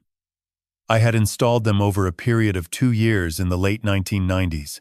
6 units, ranging from a compact floor model to a vintage Diebold combination, safe from the 1940s that weighed 300 pounds, and had a relocking mechanism designed to destroy the boltwork if forced. They were positioned along the east wall in descending order of apparent value, the Diebold being the most imposing in the leftmost position. I had chosen them for their appearance. The best security, I had told Ruth once during a conversation about site protection, is making them believe they have found what they are looking for. The Diebold took 38 minutes with the cutting tool. The man worked steadily and without apparent emotion, which told me he had done this work before, under circumstances that had not invited questions. Sloane stood back watching, her hands in her coat pockets. When the door gave, she stepped forward. She looked inside for a long moment, then she turned to the next safe. That one opened in 15 minutes. Also empty. The third yielded in 12. Empty. The fourth, fifth. The same result. Each one opened and found wanting. The room accumulating the particular quality of a space in which the expected outcome has repeatedly failed to appear. The 6th safe was the smallest. A compact security box from the 1970s, the kind that gets passed down through families. It sat on the bottom shelf at knee height. The cutting tool was unnecessary. Sloane opened it anyway. Inside was a single sheet of paper folded once. She unfolded it. I watched her read it on the camera, her face going very still in the way that faces go still when they have received information that requires everything else to pause. I knew what it said. I had written it myself 3 months ago, when I had finished moving the last significant assets out of that room and had decided that an empty vault deserved a response appropriate to its condition. The strongest root system is the one you never thought to dig up. She stood there for a while. Around her, 6 open safes with their doors hanging like gates to gardens that had been cleared before she arrived. The room held nothing of value by any conventional measure. It held instead the record of a decision made before any of this had started. A decision to transplant the thing worth protecting to soil that could not be reached by someone with a cutting tool and 40 years of accumulated expectation. The 90 million was in Zurich, under the name of the Martin Calloway Foundation, in an account structure that Philip had finalized in November. It had been there since the 1st of December, growing quietly in soil that no one had thought to test. I closed the laptop. I picked up my coffee and sat in the chair by the garden window and watched the January light fall across the studio floor. The phone calls began that evening. 53, over 3 days. I did not answer any of them. I was in the studio for most of those hours, working on the Beaufort restoration sketches, reading from a collection of essays on Southern horticulture that Martin had given me for our 45th anniversary, sitting in his chair by the east wall, the one he used to bring a book to when I worked late. I had not moved it. I had not made a decision about it. I had simply not moved it, which amounts to the same thing. The pattern of the calls told me what I needed to know. The first evening was constant. Every 5 minutes, 6 minutes, back to 4. Adrenaline. Panic. The particular repetition of someone who believes that persistence will change the outcome. The second day the intervals lengthened. 15 minutes. 20. The beginning of calculation. By the third evening the gaps were running 30, 40 minutes. The calls had shifted from urgency to something quieter and more uncertain. The sound of a woman running out of doors to knock on. The 53rd call came at 11:23 on a Wednesday night. After that, silence. I finished the chapter I was reading, set the book on the chair arm with a pencil as a bookmark, turned off the studio light, and went upstairs. In the morning I checked the phone. 53 missed calls. No messages from legal counsel, which told me Sloan had not yet found representation willing to engage. I dialed Philip.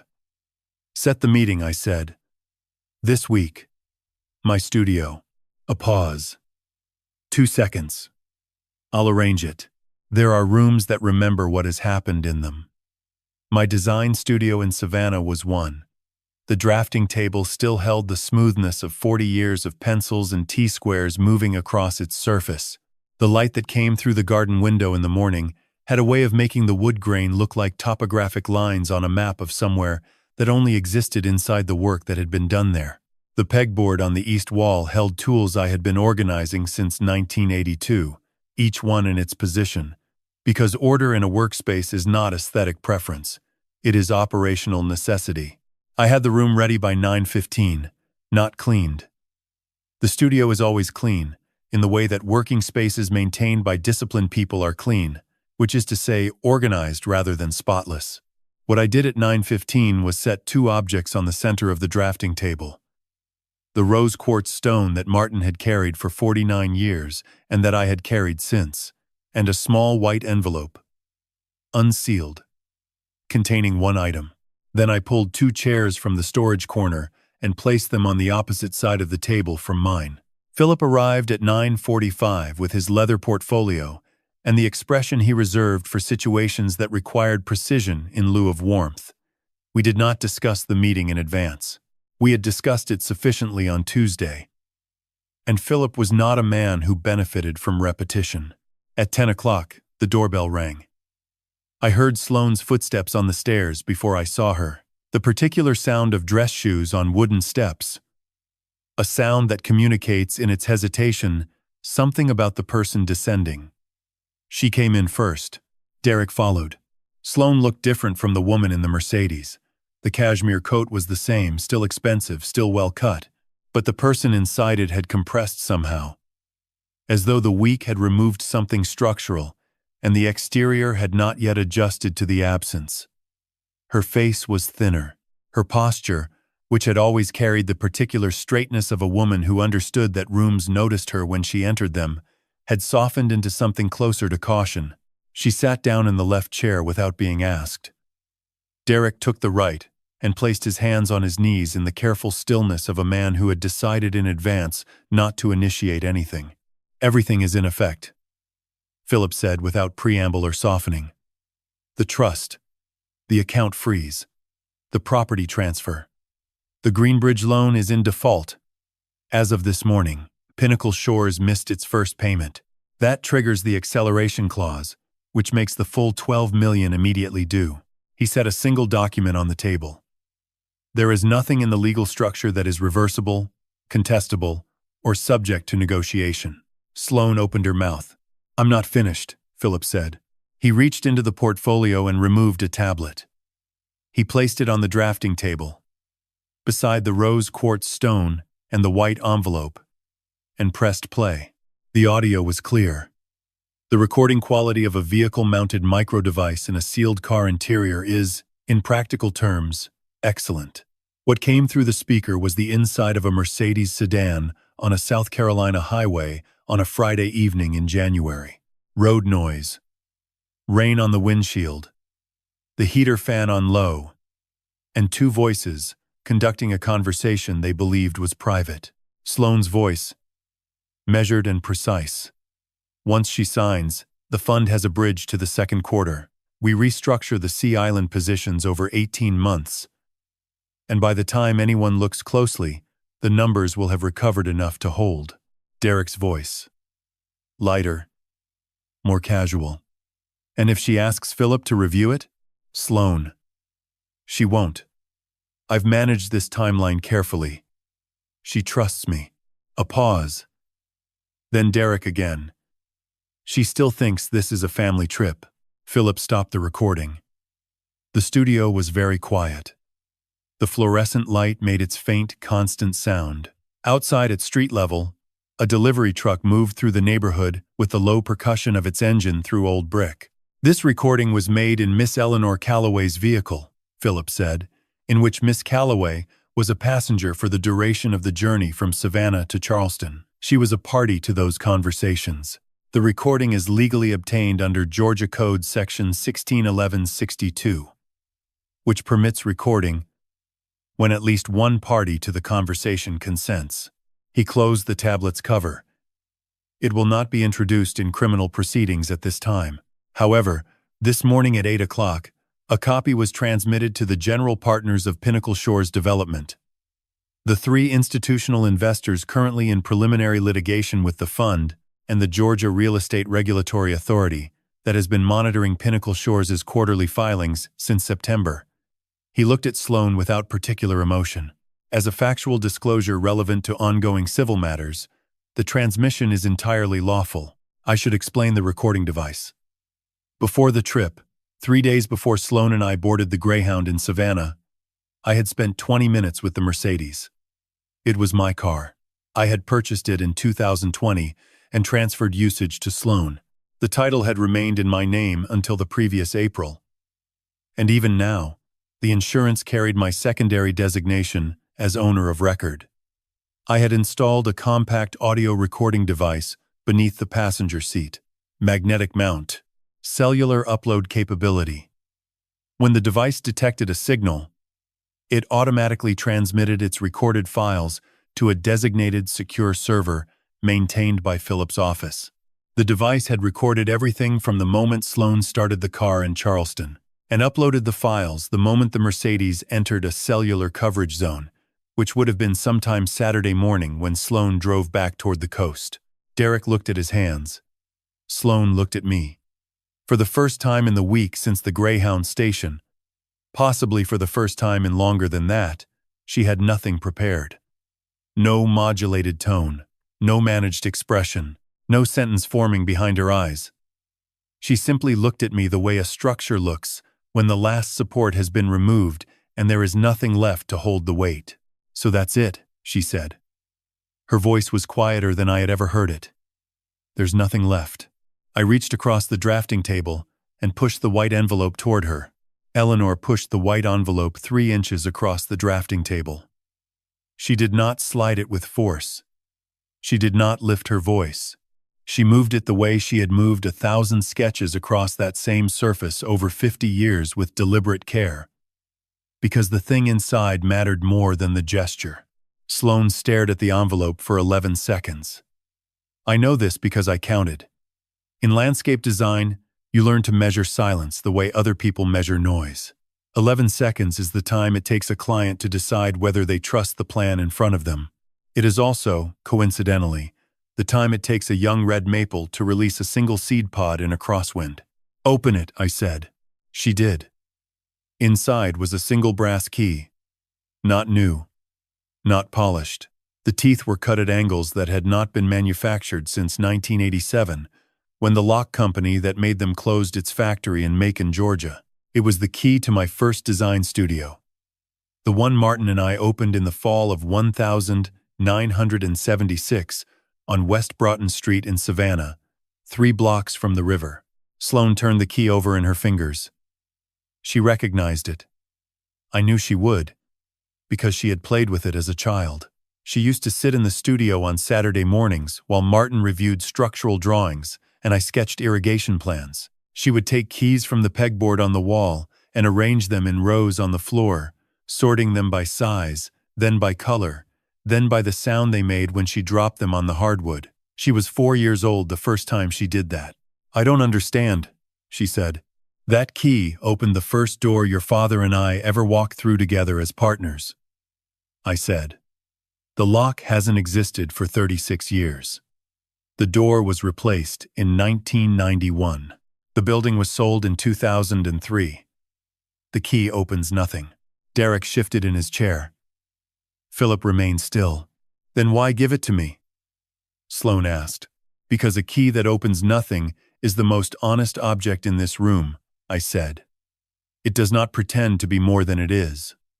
It does not promise access it cannot deliver. It does not disguise its limitations with language." The room was quiet. Outside, a mockingbird sang from the live oak near the studio's east window. That tree had been planted in 1981, 3 years after we moved to this property. It was a Quercus virginiana seedling, 14 inches tall, purchased from a nursery in Bluffton for $6. Now its canopy spread 47 feet. Martin used to say that tree understood time better than any calendar. Sloane set the key on the table. "I am not giving you the $90 million, I said. "I am not restoring the power of attorney. I am not reopening the accounts, reinstating the penthouse access, or withdrawing the documentation Philip sent this morning." I paused. The pause was deliberate. In 50 years of client presentations, I learned that what you say after a silence carries 3 times the weight of what you say before it. "But I am giving you a choice," I said. "Philip has prepared 2 documents. The first is a formal separation agreement. It dissolves your financial connection to the Callaway estate permanently. You receive nothing. No inheritance, no trust access, no claims against any property, account, or asset held in Martin's name or mine. In exchange, no criminal referral is made regarding the power of attorney document, the Greenbridge loan, or the recording." Philip placed the first document on the table. 23 pages. Clean binding. "The second," I continued, "is different. It establishes the Martin Callaway Memorial Fund for landscape education. The fund receives the full $90 million. It provides scholarships, studio grants, and apprenticeship programs for students in landscape architecture, horticulture, and environmental design at 12 universities across the southeastern United States." Philip placed the second document beside the first. 29 pages. Same binding. "If you sign the second document, you become the fund's inaugural director. Unpaid for the first 3 years. Salaried afterward, at a rate determined by an independent board. You would oversee the selection of scholars, the design of curricula, and the construction of teaching gardens at each partner institution." Sloane looked at the 2 documents. Then, she looked at me. "You want me to run a charity?" she said. "I want you to build something," I said. "Not acquire something. Not consolidate something. Build it. From the soil up. The way your father and I did. The way every garden I have ever designed began with a patch of dirt and a decision about what to grow." Derek leaned forward. "Sloane, we should have our attorneys look at both of these before." "Derek," Sloane said. Her voice was flat. Not loud, Not sharp. Flat in the way that wet clay is flat before you shape it. Stop. He stopped. I reached into my left coat pocket and set the rose quartz stone on the table beside the brass key. The stone Martin had carried for 49 years. The one he picked up on Tybee Island in 1974, the same afternoon he told me he wanted to build something that would outlast both of us. Your father left that stone in his coat pocket, I said. He never moved it to a display case. He never had it polished or mounted. He kept it where it was because its value was not in what it looked like. Its value was in what it reminded him of, every time his hand touched it. Sloane picked up the stone. She held it in her right palm. Her fingers closed around it slowly, the way roots close around a buried rock, not gripping, not squeezing, but settling. I need a day, she said. You have until Friday, I said. Philip's office. 10 in the morning. She stood. She placed the stone back on the table, but she kept the brass key. She put it in her jacket pocket, without looking at it. Then she walked to the studio door, opened it, and stepped into the morning light. Derek followed. He did not look back. Philip gathered his files. She'll sign the second one, he said. I know, I said. But she needs to believe it was her choice. Friday came the way April always comes to Savannah, slowly. Then, all at once. I woke at 5:14 in the morning to the sound of a Carolina wren outside the bedroom window. The bird had been nesting in the jasmine trellis since late March, building its home one twig at a time with the kind of patience that most people mistake for hesitation. I dressed in the same clothes I would have worn to any client meeting. A pressed linen blouse, dark trousers, low-heeled shoes suitable for walking on uneven ground. I have never believed in dressing differently for significant occasions. The work is the same whether the project is a hospital courtyard or a backyard garden. The soil does not care what you are wearing when you put your hands in it. Philip's office was on East Bay Street in Charleston. Second floor, corner suite. He had occupied that space for 22 of his 28 years practicing law. The building was constructed in 1894, and the original heart pine floors still creaked in the same places they had creaked when Martin and I first visited in 1998 to draft our initial estate plan. Philip once told me that he never replaced those floors because the sounds they made were more reliable than any security system. You always knew when someone was coming. I arrived at 9:30. Philip was already at his desk. 2 folders, centered on the conference table. A pen beside each one. The window behind him faced east, and the morning light came through at an angle that illuminated the table surface without casting glare on the documents. I noticed this because light matters in my profession. It determines what grows and what does not. She called last night, Philip said. 9:47. Asked if the terms were final. What did you tell her? I told her the terms had been final since the moment her mother wrote them. I sat down in the chair nearest the window. The rose quartz stone was in my left pocket. I did not take it out. Some things do not need to be displayed to be present. At 10:02, the floor outside Philip's door creaked. 2 sets of footsteps. Sloane entered first. She was wearing a gray suit I had not seen before, and her hair was pulled back in a way that reminded me of how she wore it in college, before the consultants and the stylists and the magazine profiles. Derek followed. He looked as if he had not slept, though his shirt was pressed and his shoes were polished. Appearance was always the last thing Derek surrendered. Sloane sat across from me. Derek took the chair beside her, but pulled it back 6 inches from the table. A small distance, but I noticed it. In garden design, 6 inches can be the difference between a root system that thrives and one that suffocates. Good morning, I said. Good morning, Mom. It was the first time she had called me that since the Greyhound station. The word landed in the room the way a single raindrop lands on dry soil, absorbed immediately, without sound, but changing the composition of everything beneath the surface. Philip opened both folders. He placed the first document, the separation agreement, to Sloane's left. He placed the second, the Martin Calloway Memorial Fund, to her right. The pen rested between them. "Take your time," Philip said. Sloane did not look at the separation agreement. She reached for the second document and opened it to the first page. She read it, not skimming, not scanning, reading, the way I had taught her to read blueprints when she was 12. One line at a time, every clause, every condition. It took her 14 minutes.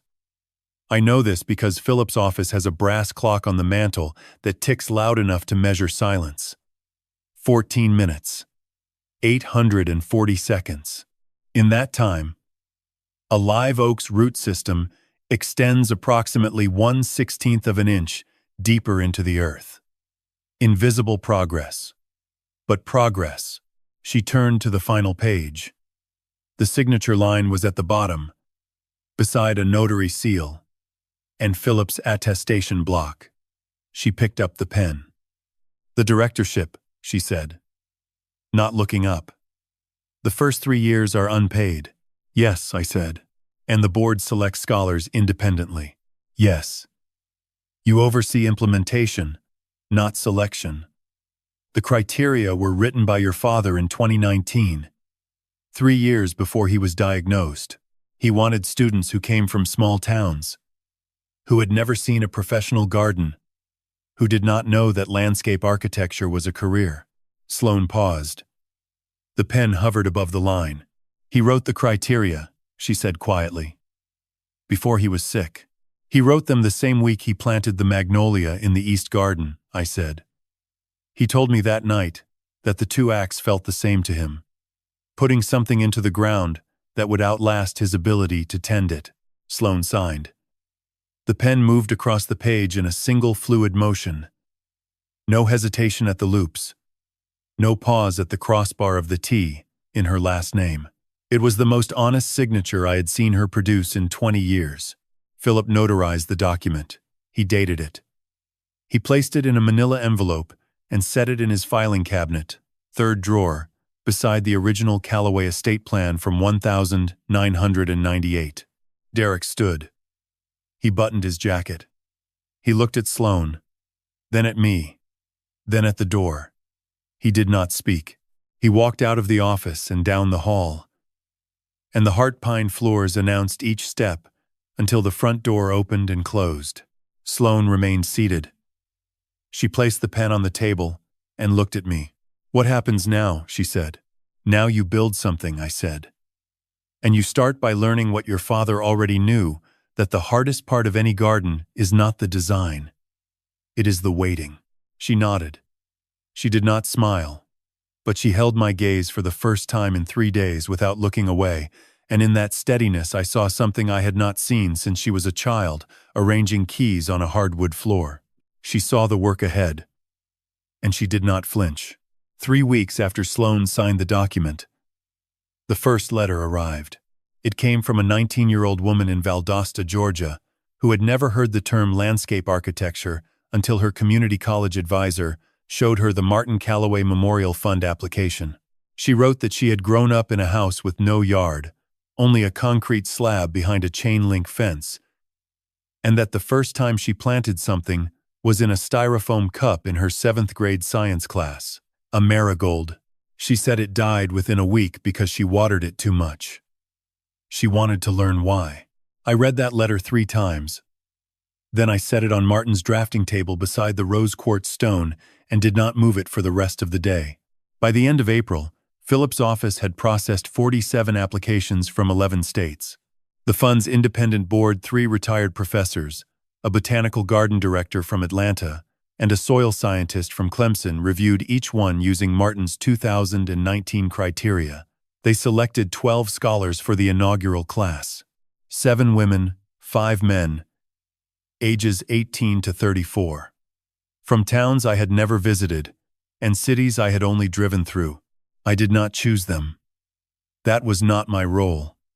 My role was the same role I had played for 50 years, to prepare the ground and trust what was planted in it. The first teaching garden broke ground on a Monday morning in May, at a small university outside Augusta. I drove there alone, 3 hours on back roads through pine forests and cotton fields, Because I have always believed that the journey to a site matters as much as the site itself. You cannot design a garden you have not approached on foot. You cannot understand a landscape you have only seen from above. The site was a quarter-acre plot behind the university's science building. Flat. Red clay. A single pecan tree at the northwest corner, roughly 60 years old. Its canopy providing shade for approximately 900 square feet. The university's facilities manager told me the plot had been empty for 11 years, used occasionally for overflow parking during football games. I walked the perimeter. I measured the light at 8 in the morning, at noon, and at 4 in the afternoon.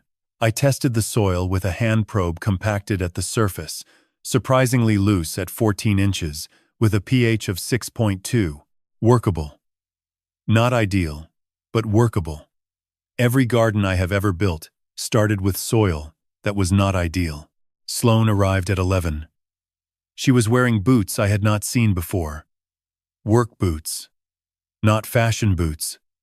With mud already on the soles from walking the site earlier that morning. She carried a clipboard and a rolled set of plans that she had drafted herself, by hand, on vellum. Not printed from a computer, drawn with pencils and a straight edge, the way Martin had taught her when she was 13. She unrolled the plans on a folding table under the pecan tree. The design was simple. A central gathering space with stone benches arranged in a semicircle, 4 raised planting beds radiating outward, each dedicated to a different principle of landscape architecture: grading, irrigation, plant selection, and seasonal rotation. A gravel path connecting the beds in a loop that returned to the center. No fountains, no sculptures, no ornamental features that served no teaching purpose. "It is not finished," she said. "I want the scholars to complete the design themselves. Each class adds one element. Over 10 years, the garden becomes something none of us planned alone." I looked at the drawing. The line work was clean but not rigid. The proportions were balanced but not symmetrical. There was space left intentionally blank, not because she had run out of ideas, but because she understood that the most important parts of a garden are the ones you leave room for. "Your father would have drawn it the same way," I said. She did not respond to that. She rolled the plans back up and walked to the center of the site, where a wooden stake marked the exact midpoint. She stood there for a moment, looking at the red clay beneath her boots, and I saw her calculating. Not money, not returns, not valuations or consolidation strategies. She was calculating how deep the first bed needed to be to accommodate a root system that would survive an Augusta summer. The 12 scholars arrived over the following week. I met each of them in the studio in Savannah. I showed them Martin's drafting table, his collection of soil samples from 37 states, his shelf of field notebooks dating back to 1974. I let them hold the rose quartz stone. I told them where he found it and why he kept it in his pocket for 49 years. I did not tell them about the Greyhound station. I did not tell them about the 53 missed calls, or the 6 empty safes, or the recording in the Mercedes. Those events were roots buried, invisible, necessary for what grew above them, but never meant to be displayed. On the last morning of May, I opened my studio at 6 in the morning, the way I had opened it every working day for 31 years. The live oak outside the east window had leafed out fully, its canopy so dense that the early light filtered through in patterns that shifted with each breath of wind. The Carolina wren was still nesting in the jasmine trellis. A new client was arriving at 9. A young couple from Beaufort who wanted to restore a neglected garden on a property they had just purchased. They told me on the phone that the garden had been abandoned for 8 years, and they did not know where to begin. I told them what I have told every client for 50 years. You begin with the soil. You test it. You learn what it needs. You amend it with patience, not force. And then you plant something small, something hardy, something that does not require perfection to survive, and you give it time. The door was open. The coffee was ready. The drafting pencils were sharpened and lined in a row on Martin's table. beside a brass key that opened nothing, and a small pink stone that held everything. I sat down.